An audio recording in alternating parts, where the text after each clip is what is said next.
Today we'll be doing a channel update where I get to just rant and not have to edit with attention spans in mind. Yeah, sounds pretty cool. So let's roll that intro and get the video started.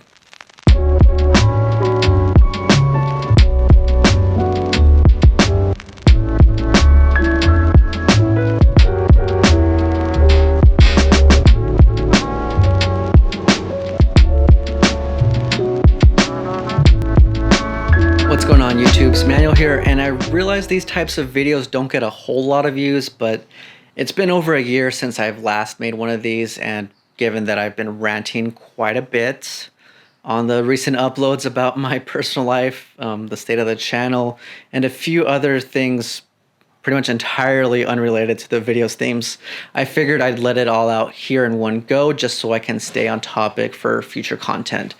And since I realize the only people watching this will be my core base who has something of a passing interest in what happens to me on this space rock flying through the void, we're going to lean in a bit more into being candid and lean heavier into more of these rants, as I'm apparently known for, though I will try to keep it more structured, i.e. I will be breaking up this video into sections, revisiting some past subjects I've talked about for anyone who's missed it, and allowing myself the platform without trying to condense some topics for time. So if you feel the need to jump around, you'll see the sections, or you'll find the sections down below labeled in the timeline.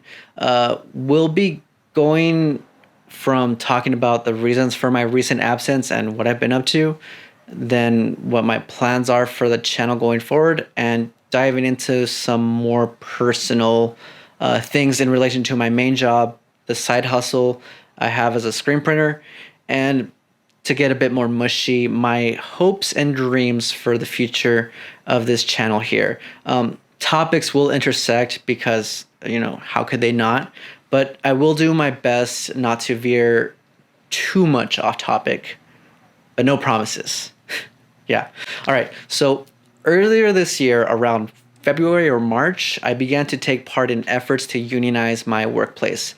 I certainly wasn't a key piece, but given that we were going into a pandemic with only public-facing compassion, utterly laughable PPE standards, shit pay, and constantly working in fear of transmitting this novel virus, which, remember, no one still knows all that much about, to my family and loved ones, I was undoubtedly one of the more vocal about my grievances. Layman knowledge was supposed to be that the N95s that most of you have seen are disposable and one-time use. Yeah, due to the shortage right now, we are having to reuse them upwards of 5 times. There's a restock for N95s, which they've been very conservative with their N95s. Yesterday we had one regular N95 that we actually got fit tested for, and then 5 smalls, and our operations told us that the small was fine. So I got my own half mask respirator. Yeah, so we are deconning right now because we had confirmed COVID, and no bueno. No bueno on this one. After all, I had nothing to lose. What the fuck was the company going to do if they found out I was talking shit online? I already knew I would get more from unemployment than I ever did working full-time for them. Yeah, surprisingly, this isn't the more personal or even political section of this update video. Before anyone starts attacking me in the comments about, you know, diving into this from the start, I will remind you I am an EMT working in what the public considers the front lines of this pandemic. So there is no way I can discuss why I was absent on YouTube while remaining apolitical about it, especially considering how heavily politicized this virus has become, right down to people saying businesses requiring them to wear a mask is equal to them being stripped of their rights, which is fucking stupid considering how long ago did they complain that, you know, a company didn't have to make a LGBT friendly cake because, you know, businesses have rights too. But whatever. While it may seem I'm straying off topic here, imagine you're me, finally opening up about how you're anxious about going into work, not because of these people still arguing in the background about the effectiveness of masks and or debating the very existence or seriousness of this virus, but because you found out a coworker around your age died from it, only for some jackass to sound off in the comments about how masks are dropping your SpO2 levels and that, this employee was most likely deathly ill and died from some pre-existing condition rather than him, being another casualty of an ill-prepared healthcare industry that's been fucking over workers in the medical field across all levels. So yeah, I'm gonna make a point to state my political beliefs here, so there is zero chance I get some other asshole spewing pseudoscience in the comments about what's going on, as though I'm not out here dealing with this shit firsthand. I know that doesn't give me experience over any one of you who probably know more than I, but I just want people to know I'm gonna bite their heads off if they're claiming some nonsense is backed by science. Yeah, I'm not a doctor or a microbiologist, but I have enough sense to realize masks, at the very least, prevent you from spreading the shit.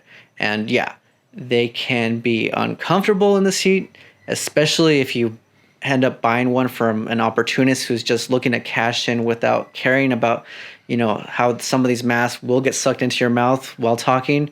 But there are actual comfortable masks out there. You just have to do your research and find them. And I just realized this could be a good segue into talking about my screen printing and Etsy shop, but no, I'm I'm not dabbling in that mask nonsense because I don't know how to make them even as a screen printer. I'm not going to pretend to, so I'm just going to pivot back to the union stuff. As I said, we started organizing earlier this year, literally a few weeks before COVID was considered a global pandemic.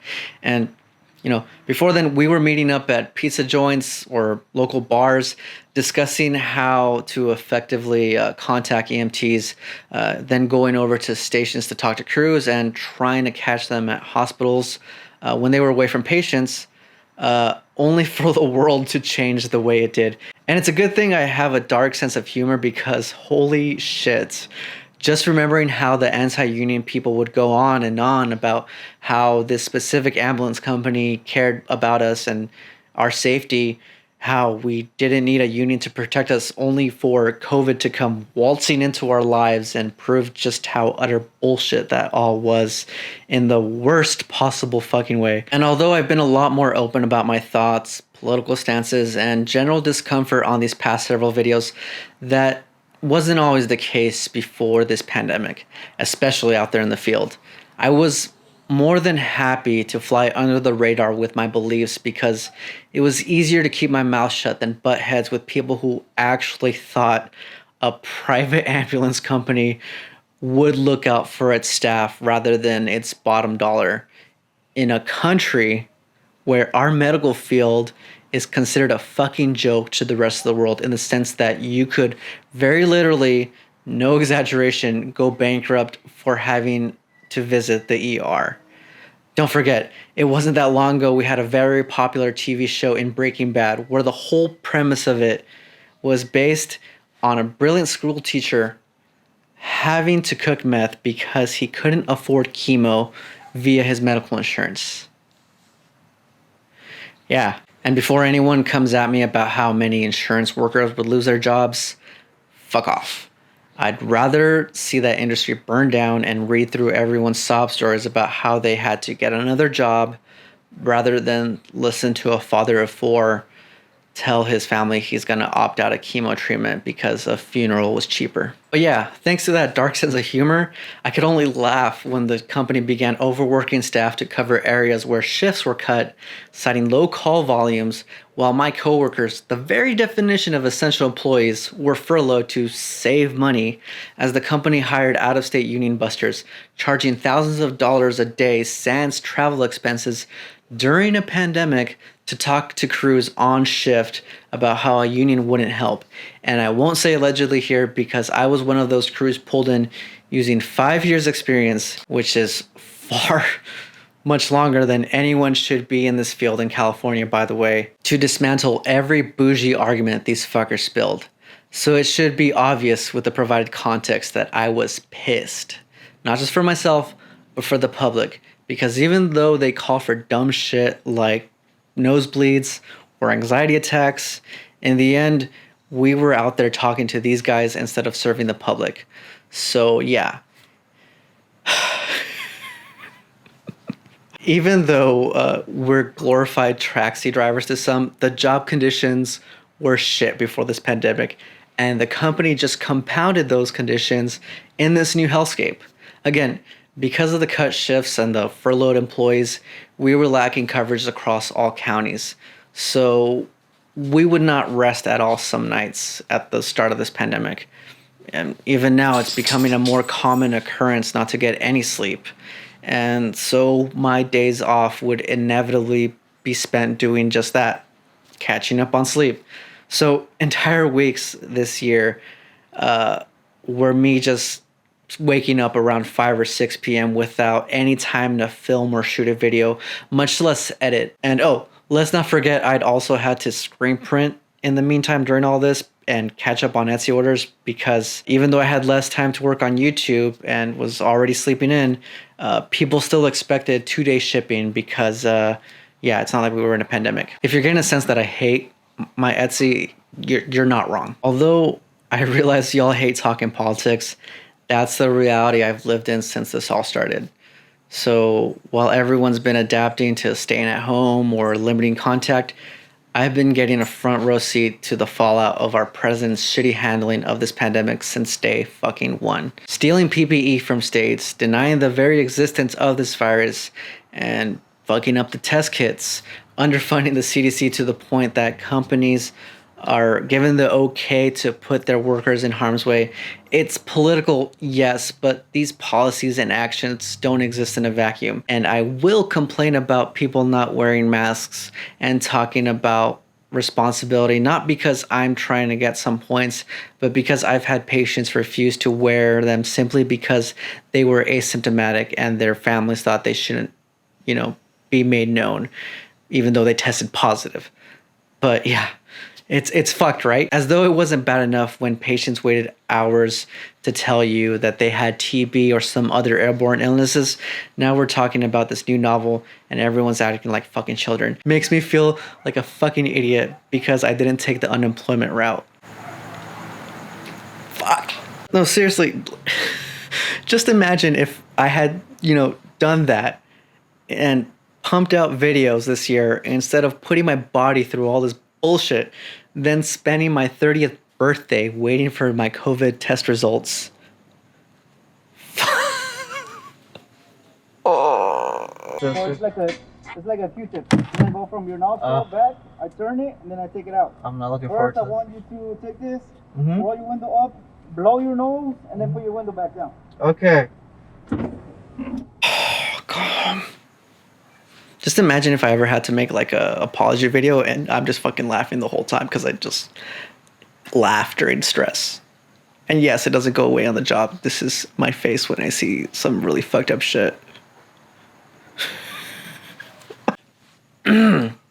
But seriously, if you want some sense of how fucked up things are, let me just point out that absolutely no one is talking about how it's worse for us working in an enclosed ambulance with a patient who's coughing up a lung less than an arm's length away from me, especially because those guidelines that are about wearing a mask and social distance is more so only effective when you're just passing someone on the street or in an open area, like those protests.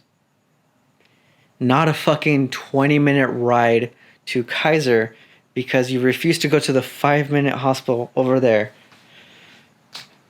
Fuck. I know there's a lot of cuts here, but let's just say all of you allowing me to rant is my birthday present. Yeah, okay. And before anyone sounds off in the comments again, do not call me a hero. This is a job. I show up for a shit paycheck because relative poverty beats homelessness, and calling anyone in the healthcare industry a hero just for doing their fucking job makes it seem as though we are, a willing sacrifice rather than employees who fell victim to poor management and sanitation standards that suck ass during a pandemic. And I am including fast food workers and grocery store workers because fuck class division. My enemy is not the burger flipper or the cart pusher protesting for 15 an hour, not when we're all underpaid and underprotected, especially not because of people like Mitch McConnell, who is actively trying to pass legislation to protect employers from being sued when their workforce catches COVID, as though our blood and sweat and tears were the very oil gearing up the wheels of capitalism. I am joking, but is it not the truth? Back on topic, I was busy organizing that union for most of this year because when politicians sure as fuck aren't looking out for me, why should I expect any different from a company who consistently justified paying EMTs minimum fucking wage? And no, that's not an invite to shit on Democrats because despite their utter lack of organization to do anything other than stop a Sanders nomination, it's the GOP through and through who are actively making the situation worse by undermining anyone who doesn't play by Trump's policy of firmly having your head shoved up your ass, which then leads into public policy and only aids shady business practices. After all, due to my job not having some form of regular testing, even now, despite EMTs being secondary high risk while constantly putting out overtime opportunities to help with testing, I just assume and act as though I always have it and thus have not done any real shoots since April, especially since I am trying to be responsible instead of pretending I can do a portrait or travel video shoot without any consequence. This channel is literally therefore all I have in terms of creative outlets. And while I realize it's not very good to constantly complain on YouTube, especially when your gripes are in any way political in nature, my life is directly affected by this, and so is yours, obviously, which is only going to get worse if we continue to ignore this. And I've had to spend my own money on respirators and filters given the alternative is reusing N95s, which again was not the standard practice until Trump's CDC signed off on that given the global shortage, which I understand it's better than nothing, but it doesn't, as the company initially said, make us low risk.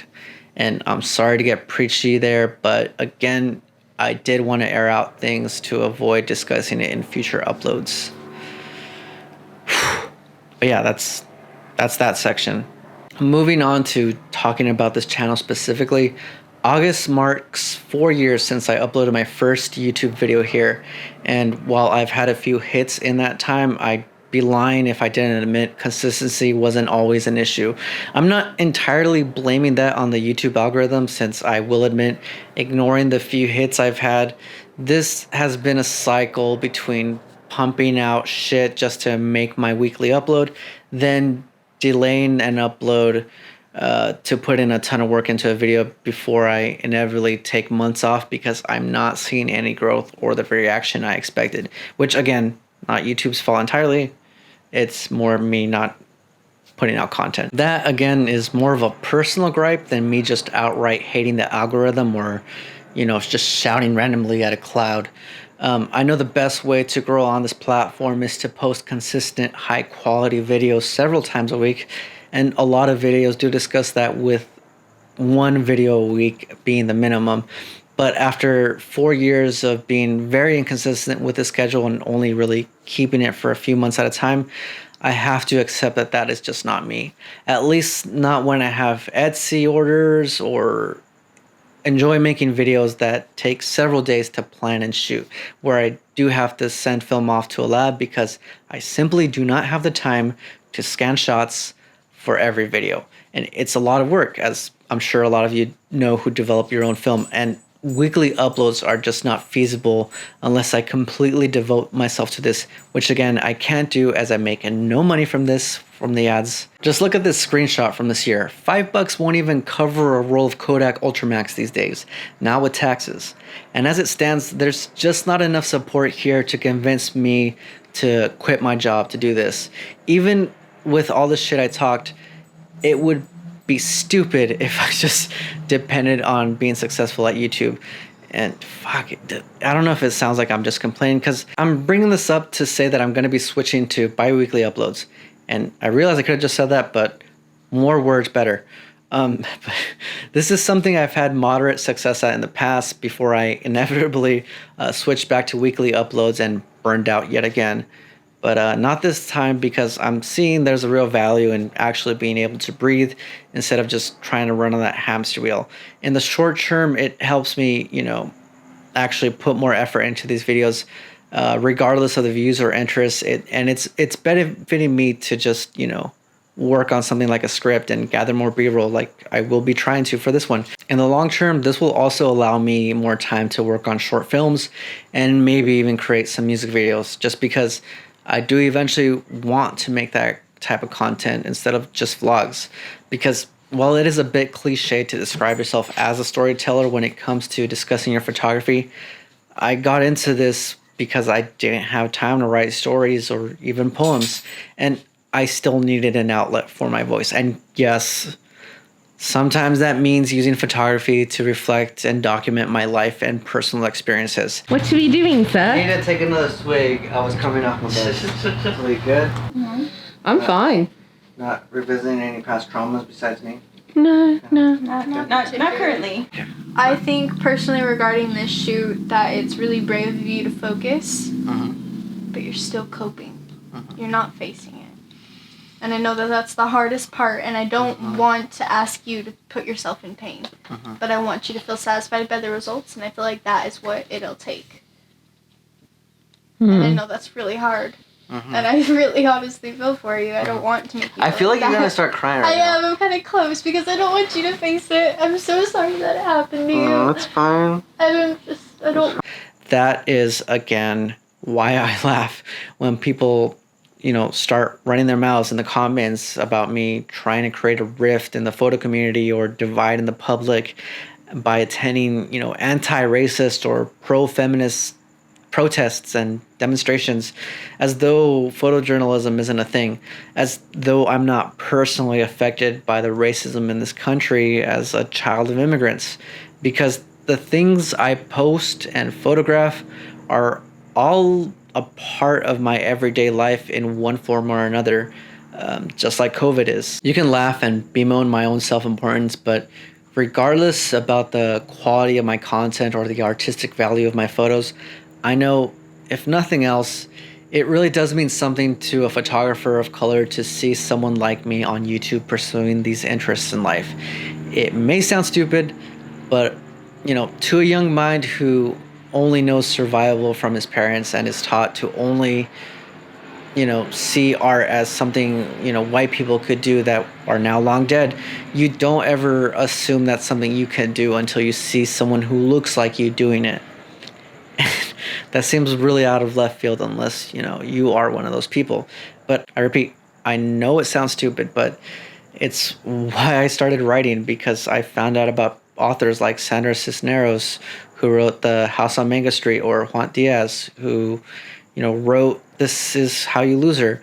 Later on, it was photographers like Manuel Bravo that made me feel like I could perhaps pick up a camera and maybe come up with a half-decent portfolio. The point I'm trying to make is, although I am hoping to put out higher quality content consistently by switching to a bi-weekly upload schedule, I am planning to do more than just vlogs and reviews.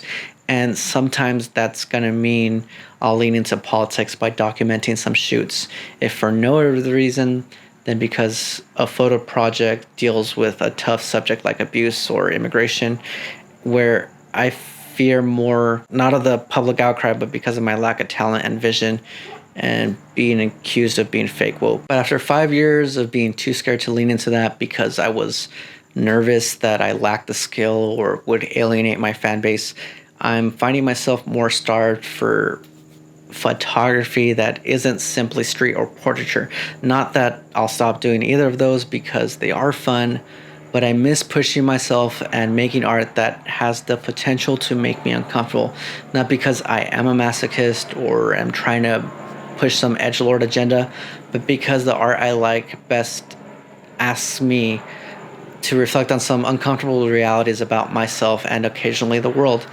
And I'd rather create content like that instead of shooting random buildings at night or skinny white models on Portra 400. Not to knock people who love that style or those who create it, but it has its merits. But again, this is about me talking about what gives me purpose as a photographer and how that intersects with my personal beliefs and experience.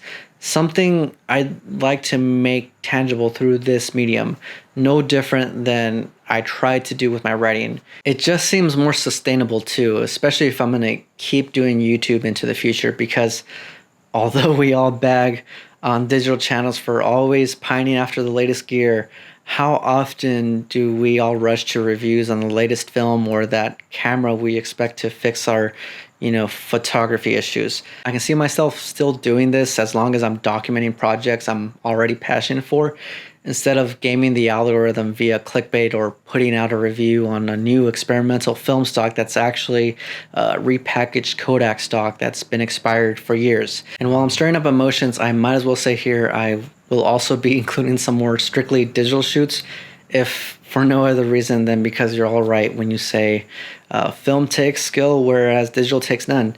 And, I have to work on it. So I'm going to take a shit ton of photos. Because I'm at least not where I want to be. And that's not to say I'm going to be abandoning film altogether, especially because I suck at post-processing. But it is still a real pain in the ass lugging around recording equipment along with whatever film and additional camera body I bring that day. I'm not saying it can't be done, but it's hard when you don't have a crew.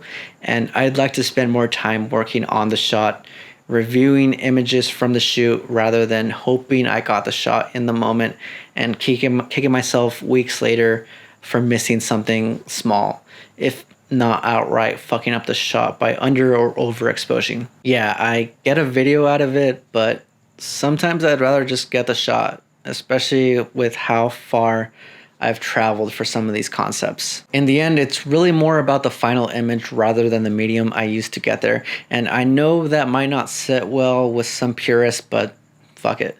I've long said shooting something on film doesn't automatically make it better than digital, just like shooting film doesn't make you a better photographer. And I need to start living by that idea instead of subtly telling myself every time I'm gearing up for a shoot. I can't just be telling myself that pretentious lie. And as you can guess by now, I don't really have a whole lot of time in my personal life to film for YouTube. And thus these videos are really the only time I get for photography, especially these past couple of years. So if I'm gonna keep doing this, I need to give myself that room to grow as a photographer and experiment rather than just, solely focus on YouTube content related to film. And although some may fear that could signal this turning into another digital gear review channel, I am way too fucking poor to keep up with that rat race. And I doubt any company would even sponsor my ass. I like cussing way too much, and I still carry that punk ethos that says don't sell out. Not saying I won't take money if it's being thrown my way, but I'm not building this channel just so I can shill for some corporation that stands more to gain by having some product review or sponsorship shout out.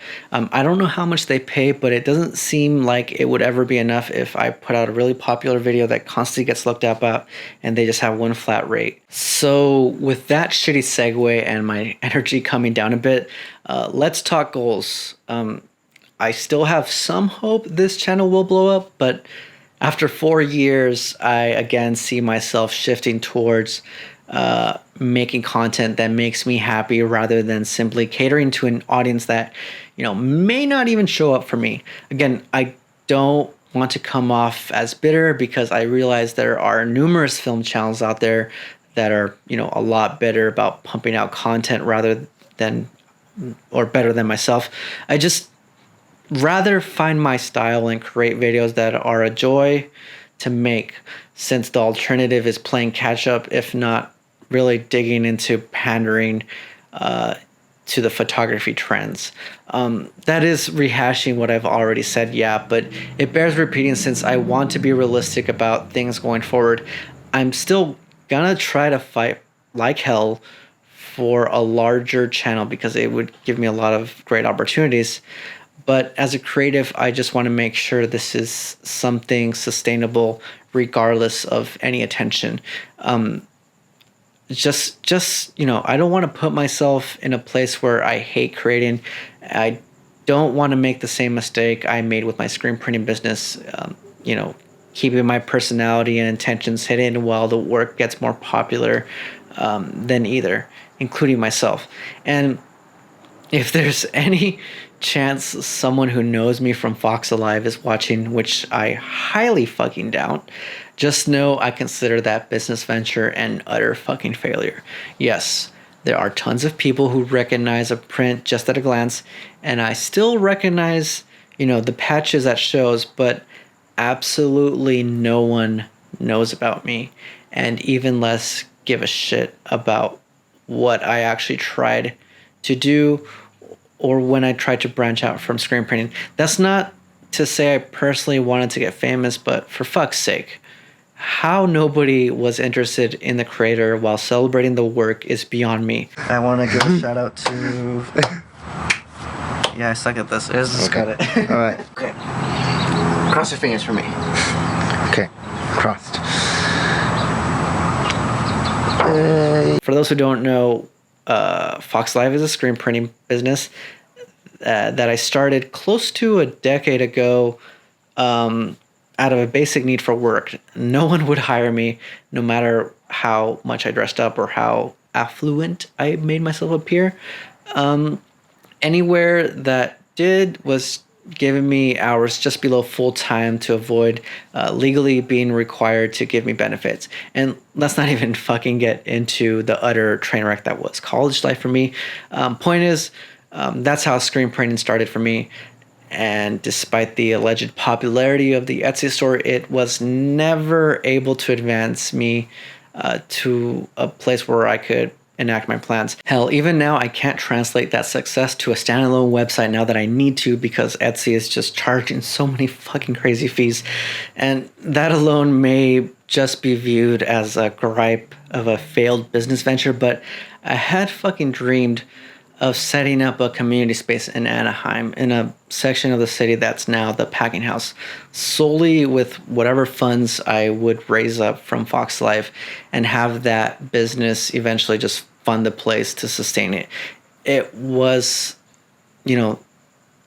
a really naive dream of a 20-something-year-old, but that's what I wasted a decade of my life pursuing, hoping I'd be able to build something of a free-to-all public space, something that would manage to stay true to the DIY punk ethos while avoiding the pitfalls of, being sustainable without grant money that was tied to marionette strings. But that never happened. And I'm sounding wooden at this point because it's a sore subject. Nobody even gave a flying fuck about the piercings I poured my heart into at the time. They just sat there collecting dust while the patches themselves sold enough just to, keep me from having to get a second job, but not enough to keep me out of debt, and much less help me, stay out of having to work dead-end jobs. So now I'm here on YouTube, a decade later than when it really would have mattered, pursuing something of an alternative income, if not a sense of purpose outside failed business venture after failed business venture. I know that sounds incredibly bleak, but I don't want to fake my emotions or deny my reality for the sake of creating a feel-good video. I've been depressed for most of my life and have grown increasingly frustrated at my own inability to go where I want to. I'm not denying I'm not in a better place than I was years ago, but considering the abuse I've suffered, the dreams I've watched decay, and the myriad of utterly annoying and dramatic bullshit that has come and gone, all while constantly being told to keep that shit in, to either spare someone else's feelings or avoid seeing my own exploited, it just seems like a very low bar. So I just want to make sure I am utterly transparent on this channel, especially on these update videos about my state of mind and where I stand emotionally. Even if no one is listening, it still means a lot to say it out loud. Just like with all the short stories I worked on years ago. Although I never finished writing a book, the weight was taken off my shoulders and put into those words, even if it was all loosely tied together with bad grammar and typos. And so, being that September is Suicide Awareness Month, I can't deny art in one form or another has always been there for me and kept me here. Whether it's blasting music I can relate to as I roar down the PCH after sundown, wandering through some abandoned building, imagining myself in, a scene from The Last of Us, or reading through Some Place to Be Flying for the 50th time, there's something about finding relatable media and knowing that I'm not alone in my thoughts and feelings, despite reality saying otherwise. It just makes it easier to go on. And again, I know I just get increasingly dramatic every time I thank my viewers, but YouTube is really the one space where I've put my time and efforts into building something where I don't lose a part of myself. This isn't Fox Alive where I spend days screen printing just for customers to tell me, how I should run things, if not outright suggest I shut down because I'm too busy to be operating at an Amazon level. And so to prove punk was, commercialized anarchism, this isn't my fucking job as an EMT where I'm just fucking up my body and mind for the sake of a paycheck. This isn't even, some friend who could get mad at me for not letting them borrow some cash. This isn't a client looking for a discount. YouTube, despite all its faults, really just comes down to me and a camera and my ability to connect with some of you by literally just talking to myself. But again, as I said in the beginning, I realize I can't advance any farther if I'm just gonna keep throwing a pity party for myself on every video. Mental health is important, no doubt about that. If you need help, get it. But my 20s was all about that life. And although it works for others, it hasn't for me. So I need to put my shit-eating grin on and just push through. Not just on YouTube, but in my photography, instead of just limiting myself to whatever is popular at the moment. And that means, going against my insecurities. Yeah, for sure.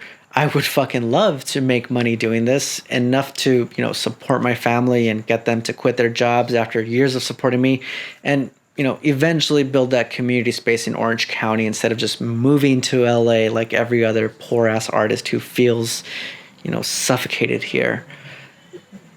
That is the ultimate fucking dream. Building new relationships and gaining new experiences all the while. But right now, in this moment, I need to be honest with myself. I just want to allow this channel to be my outlet where I can create content I'm fucking proud of. Something I can rewatch over and over again without getting bored because it speaks, not panders to me. I want to be able to just pick up any random video and know photographers, friends, and strangers alike would be immersed in what they're watching regardless of the topic at hand. So maybe the photography community won't care too much about the politics, but they appreciate the passion or technique. Or, maybe my friends won't care much about the tech, but they'll find the work engaging and interesting. I want it to be multi-layered and full of life instead of just limiting myself to a cycle that demands new content over, replayability. Yeah, that is undoubtedly going to take some time as I translate my voice to YouTube, but I'll find it. It's a very simple goal beyond money and sub counts, but fuck. If this channel can at least be that, at least I can say I, did that on my own, right? Maybe then I can go back to working on zines. And I don't just mean photo zines, because I know that's what the photography community always seems to care about and think just exists when you say zines. But I'm looking for a marriage of my past writing and new working knowledge of photography and create something not new, but different. And it'd be nice to write and finish a novel. Again, all things I just need time and money to do. And hopefully I can get that through this channel. But these are my goals.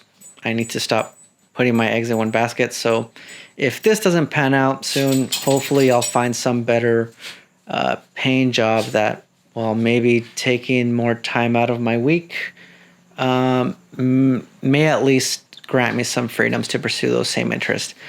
I'm obviously feeling some type of way now after yet another stand-up 24, and it's starting to make me make less sense as I go on.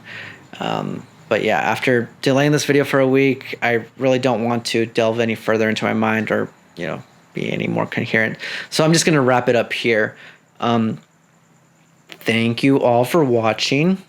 I hope this wasn't too much of a bummer, but even if it was, you can at least expect future content to be void of these types of rants. I got it all out, or most of it for now. So yeah, sorry if this was all over the place, but as some of you pointed out, I wouldn't be me if I didn't do this exact thing. So take care of yourselves and be prepared for some higher quality content followed by some more politically charged photography content. I won't get too much into it because it ramps up my anxiety discussing the details, and you'll understand why when it's released. But yeah, that's going to be this video. I'll catch you all on the next one. Feel free to comment down below and like. As I said, I don't expect these videos to do very well, but yeah, you're all appreciated. And I know I said bi-weekly videos, but I'm going to try to push out one next week because I did want to keep a certain schedule, but we'll see how that works out. And I think my battery's going to die, so peace. Cheers. Bye.